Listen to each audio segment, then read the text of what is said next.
Saudaraku, dimanapun Anda berada, jumpa lagi bersama saya, Pastor Ed.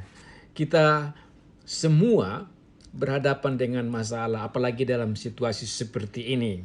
Karena itu saya ingin kita untuk melihat akan masalah dari kacamata firman Tuhan. Salah satu firman Tuhan yang betul-betul dapat menolong kita yaitu firman Tuhan dalam kitab Yakobus pasal yang pertama ayat 1, 2, dan 3. Saya ajak kita untuk membaca secara khusus ayat yang kedua. Di mana ayat yang kedua Yakobus memberikan penguatan kepada kita untuk melihat akan masalah itu sebagai suatu berkat. Untuk melihat akan masalah itu sebagai suatu kebahagiaan. Dikatakan dalam ayat yang kedua, Yakobus berkata, "Saudara-saudaraku, anggaplah sebagai suatu kebahagiaan apabila kamu jatuh ke dalam berbagai-bagai pencobaan." Nah, kata berbagai-bagai pencobaan itu, saudara-saudaraku, adalah suatu kata bahasa Yunani yang berarti challenge atau suatu masalah. Jadi Yakobus mau mengatakan bahwa ketika kita berhadapan dengan begitu banyak masalah, kita harus menganggap itu sebagai suatu kebahagiaan. Tapi kenapa sampai Yakobus mengatakan kita harus menganggap itu sebagai suatu kebahagiaan? Pertama-tama saudara-saudara, saya mau saudara melihat siapa ini Yakobus yang menuliskan. Yakobus adalah seorang saudara daripada Tuhan Yesus. Tetapi saudara-saudara, yang menarik ialah bahwa Yakobus tidak menunjukkan diri bahwa dia adalah sebagai saudara Tuhan Yesus dan dia tidak menganggap diri sombong. Namun dalam surat ini dia mengatakan bahwa dia bukan saudara daripada Tuhan Yesus, meskipun dia adalah saudara.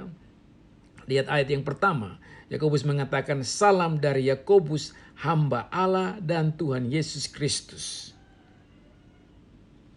Garis bawahi kata hamba Allah dan Tuhan Yesus Kristus. Kakaknya, saudaranya adalah Tuhan Yesus. Dan dia merendahkan diri. Yakobus menunjukkan bahwa dia adalah seorang hamba. Nah, saudara-saudara, ini adalah hal yang menarik karena ketika Tuhan Yesus ada di bumi, Yakobus bersama-sama dengan saudara-saudara yang lain, pertama-tama mereka tidak mau mengakui siapa Yesus. Mereka tidak mau mengakui bahwa Yesus adalah Tuhan. Mereka menolak. Jadi ketika Yakobus mengatakan bahwa dia adalah hamba Allah dari Tuhan Yesus, menunjukkan bahwa ini adalah suatu pengakuan yang luar biasa.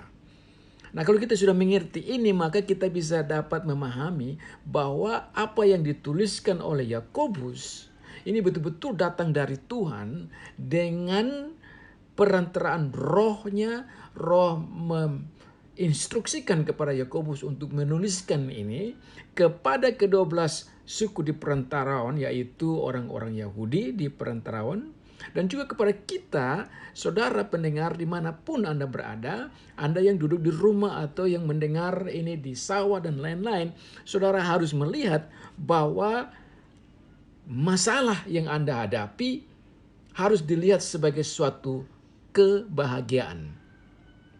Bagaimana kita bisa melihat itu? Saya akan memberikan kepada Anda bagian yang kedua sebentar.